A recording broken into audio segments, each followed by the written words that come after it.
alhamdulillah wassalatu wassalamu ala maulana rasulillahi sayyidina wa maulana muhammadin sallallahu alayhi wa sallam wa ala alihi wa sahbihi wa man tabi'ahum bi ihsanin ila yawmiddin. mbokki jullit yi ñu ngi nuyu ñëpp, ñu ngi ziyaara ñëpp, ñu ngi wàccee kenn ku nekk wàccuwaayam. ñu ngi ndokkeel ñëpp ci weeru yi nga xam ne mooy shahru ramadan al mubarak, di ñëwaat ak yéen ci siin waxtaanu koor, ci ngëneelu koor yi, ci yàlla digle di ci yàlla tere ak li ci jaam bi war a def yépp ci jaamu yàlla. démb ñu ngi yemoon ci shahru ramadan alladi unzila fihi alquran hudan linnaasi wa bayyinaati min alhuda wa furqaan.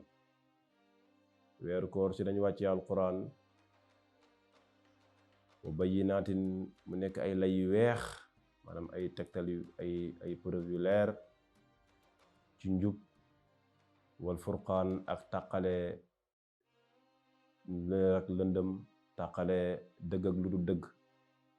alquran mooy tàqale dëgg ak lu dul dëgg.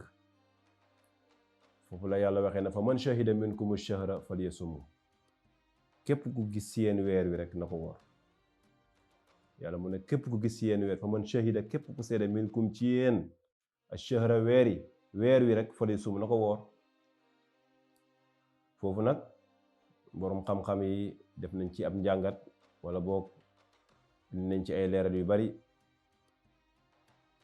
dañoo wax ne ñaar ñu màndu ñoo xam ne xamuñ ci ñoom caaxaan, maanaam xamuñ ci ñoom wax lu dul dëgg, buñ gisee weer wi wax ne gis nañ weer wi, war na ci ñëpp woor.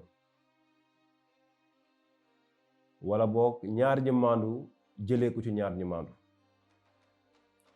boobaa yi tamit war nañu woor.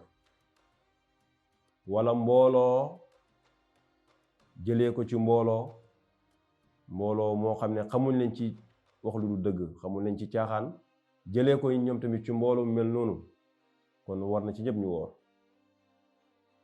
wala ñaar ñi maandu jëlee ko ci mbooloo, wala mbooloo jëlee ko ci ñaar ñi maandu, ñii ñëpp ku ne rek bu ko gisee ci ñoom war naa tax ñëpp ñu woor. fa man shahida minkumu shahra falyasumhu. yonent yàlla Muhammad sallallahu alayhi wa sallam, nit jógee na ci àll ba ñëw ne ko yonent sallallahu alayhi wa sallam, man seede naa weer wi, gis naa weer wi. ba mu waxee loolu yonent bi rek, yonent bi woor ba pare digal ñëpp woor. kon loolu jàngale la, loolu jàngale bu rëy la. te yonent sallallahu alayhi wa sallam mooy suñu royuteef. laqad kaana lakum fi rasulillahi uswatun hasana.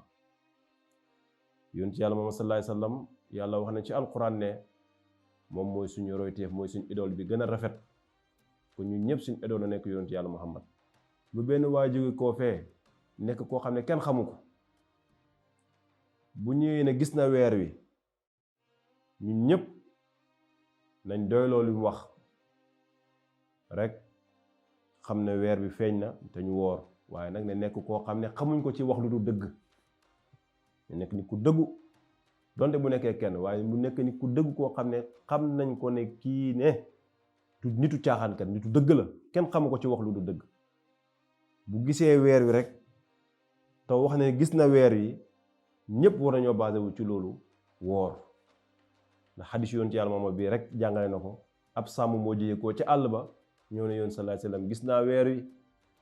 yoon bi ne ko woor ba pare diggan ñëpp ñu woor. kon fa man shahida minkumu shahra falyasumhu, képp koo xam ne seede na weer wi rek wooral. woor nag mooy nga jàpp anil akli wa shurbi, bàyyi lekk, bàyyi naan, waaye bàyyi nag sëy ci diiru bëccëg yépp, du ko dalee fa jant bi di fenkee ba fa jant bi di sowee. lii mooy al imsaaku, mooy jàpp. bàyyi lekk, bàyyi naan, bàyyi sëy. bànneexu bëccëg gi yépp nanga ko bàyyi, lu ko dalee fa jant bi di fenkee, waaye nag foofu ba jant bi di sowee. kon lii mooy koor. kon wax dëgg yàlla ñu ngi yemale foofu kàddu yi, doon ñëw ak yéen rek ci suñu waxtaanu koor yi. bis bu set rek li ñu ci yàlla mën loo rek ñu jàllale ko rek te yàlla tax, waaye lépp rek ci laayante biir, ndax addiinu nasiha. ñu ngi yemale foofu kàddu di nuyu julli ñëpp wa axiru daawaana an alhamdulillahi rabbil alamin